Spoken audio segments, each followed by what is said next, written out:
In this presentation, you will learn 5 ways you can lead without a leadership role. You might be interested in becoming a leader in your work or demonstrating more leadership skills in your daily life. In this presentation, we have listed 5 ways you can do so. Be authentic. Authenticity is the ability to be yourself in all your interactions. When you look to become a leader, we often find ourselves trying to copy someone else. You must take the time to discover your leadership skills and the reason why you want to become a leader. The more you will know yourself or be self-aware, the more authentic you will be in your life. Yet leaders often do not take advantage of this discovery and neglect this process of self-awareness.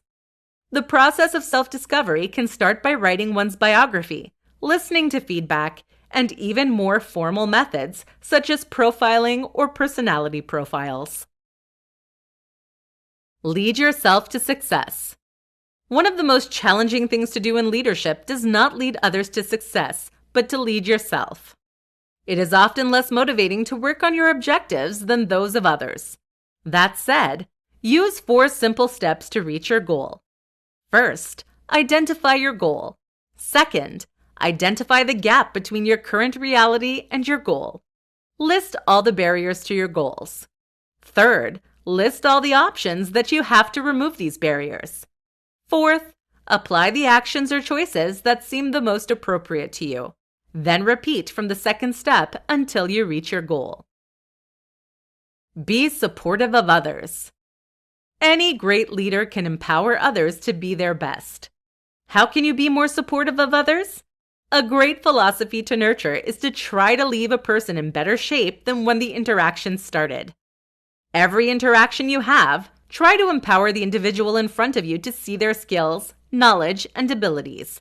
That way, people will see you as a very supportive person and also someone who is very inspiring to others. Seek to improve. The best leaders are not afraid to ask their team how they could improve. Take the initiative to ask people around you. Seeking feedback from others will require that you welcome feedback that you might not be ready to receive. When you ask others for their opinion, be sure not to be on the defense, reactive, or even worse, attacking them when they say something you don't agree with. You might want to start by asking people that are close to you, and then ask friends, colleagues, and even neighbors.